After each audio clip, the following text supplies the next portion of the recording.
Police in Northern Ireland have named the man shot dead in Belfast last night. It's understood 26-year-old Kevin Conway was on bail, awaiting trial on charges linked to a separate gangland killing.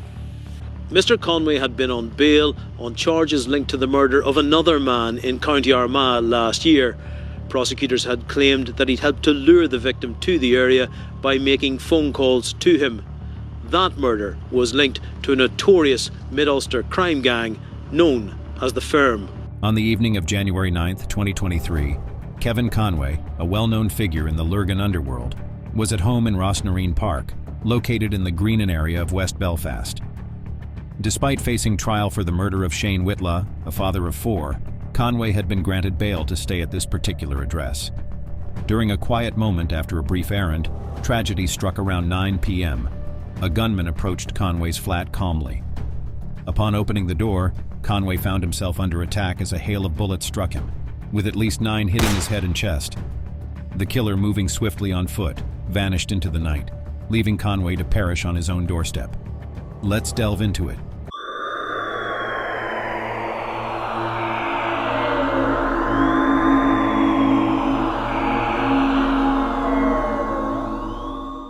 At just 26 years old, Kevin Conway had already made a name for himself, albeit a notorious one with the police. He was a prominent figure in the crime scene of Lurgan and Portadown, affiliated with the gang known as the Firm.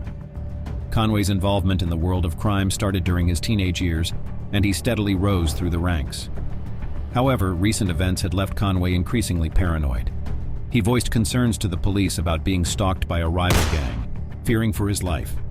Sadly, his fears were justified. Hailing from the Kilwilkie estate, Conway's life was marred by tragedy from an early age. His father, Kevin Conway Sr., met a mysterious fate in 1998 while looking after his 3-month-old son. He disappeared from their home, only to be found days later in a remote farmhouse, bound and fatally shot in the head. Though the IRA never officially claimed responsibility, suspicions lingered, pointing to his potential involvement in drug-related activities, a taboo in Kilwilkie at the time. The loss of his father had a profound impact on Kevin Conway's life, setting the stage for a turbulent journey ahead. Abandoned at a mere 3 months old, Conway's life took a dark turn toward criminality. He started with minor offenses before affiliating himself with the Firm. Conway's descent into drug abuse began in primary school, shattering the promise of his early life. Now facing murder charges, Conway had become a feared enforcer for the Firm, ruthlessly collecting drug debts with an iron fist. This organization, which had been in existence for about a decade, had evolved from the Loyalist Volunteer Force, LVF, initially a paramilitary group led by Billy Wright. Over time, it transformed into an organized crime gang under the leadership of the King brothers, Billy and Drew. Primarily operating in large-scale drug and prostitution ventures in the Portadown area, the Firm humorously adopted its name from the poorly received football movie released in 2009. Unlike anything authorities had seen before, the Firm boasted a network of young runners and a significant presence of young women within its ranks. Many of these runners struggled with addiction, compelled to sell drugs to sustain their habits. Paradoxically, their involvement often led to substantial indebtedness to the Firm. The consequences of defying this criminal organization were starkly illustrated by the murder of Shane Whitla. In contrast to well-known drug cartels like the Kinahans, synonymous with cocaine, the Firm operated in the darker realm of the drug trade. Beyond cocaine, their portfolio included heroin and illicit prescription medications such as tramadol and diazepam, known as blues and yellows. These inexpensive medications, procured in bulk from Asia, fueled a growing addiction crisis in Northern Ireland, paralleled by rising suicide rates, echoing distressing trends observed in vulnerable segments of society. These tactics mirrored those employed by the notorious Irish gang, the Family. Similar to its counterparts, the Firm preyed on the most vulnerable segments of society. Kevin Conway met a brutal end in his own home in West Belfast, where he was compelled to reside on bail, separated from his family and support system. He was one of 3 individuals charged with the murder of Shane Whitla, who was shot in Lurgan in January 2023. According to the police, Whitla was targeted due to a significant drug debt owed to the Firm. Following Whitla's murder, fear gripped the community of Lurgan as the Firm sought to settle all outstanding drug debts. Conway was accused of playing a crucial role in luring Whitlaw to a specific location where he was subsequently executed. Linked to Whitlaw's murder by the Police Service of Northern Ireland, PSNI, a year prior, Conway adamantly maintained his innocence, expressing fear for his life. He insisted that the police had unfairly targeted him, citing a lack of substantial evidence beyond a single phone call. Initially granted bail in February 2023, Conway's subsequent breach led to his voluntary surrender 2 days later in July of the same year. Despite objections from law enforcement, he was granted bail once more, under the condition that he could not reside in Lurgan or Portadown. A residence in West Belfast was agreed upon, a decision that tragically led to his demise. Despite Conway's belief that he could keep a low profile in West Belfast, his reputation as a notorious gangster inevitably drew attention and raised concerns within the tight-knit community. Until Conway's murder, the firm had operated without facing significant challenges in the Mid-Ulster area, using extreme measures like pipe bombings to instill fear.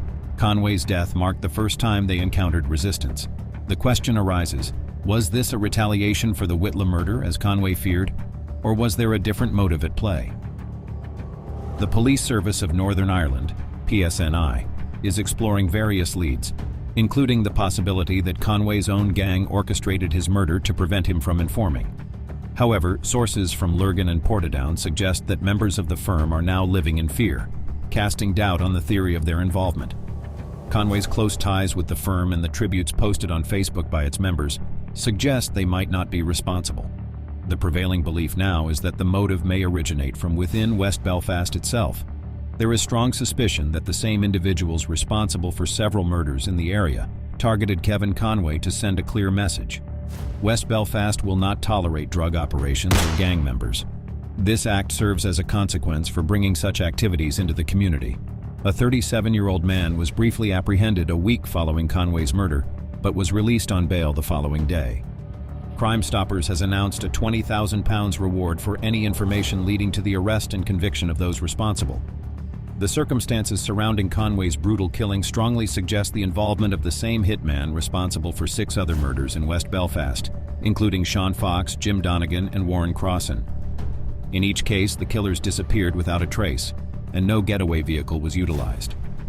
Given the intricate layout of West Belfast, it appears unlikely that an outsider from Lurgan or Portadown executed the hit and escaped successfully. The fact that the gunman fled on foot indicates not only local knowledge but also local support, as they likely had access to a nearby residence for changing clothes and disposing of weapons. The prevailing belief is that Conway was not targeted by rival factions of the firm, but was instead killed by a local Republican hit squad or hitman. The underlying message is clear. While acting tough in Lurgan or Portadown may be tolerated in the name of the firm, stepping into Republican-controlled West Belfast presents a different scenario, the playground of the big boys. This raises questions about how Conway could have considered the bail address in West Belfast a safe choice. It seems that a vigilant figure, reminiscent of an enforcer, is targeting drug dealers like Conway, a tactic reminiscent of past occurrences. Years ago, following the Good Friday Agreement, a group known as Direct Action Against Drugs, a front for the Provisional IRA, employed a similar strategy. They systematically eliminated key players in the drug trade. In the wake of Whitlaw's murder, dissidents have vowed to confront the firm. Affiliated thugs with the INLA in County Armagh have even compiled a list of Portadown drug dealers, marking them as targets. The underlying motivation behind these actions appears to be a warning. Do not assume you can relocate here and remain safe. Transmitting the message from Lurgan to West Belfast is deemed unacceptable. Conway's killing has prompted graffiti supporting Direct Action Against Drugs to surface in Lurgan, accompanied by threats against other members of the firm. This serves as a clear lesson for any drug dealers. Avoid establishing roots in West Belfast. That concludes today's video. What are your thoughts on this topic? Let us know in the comments, and don't forget to like the video and subscribe to our channel for future updates.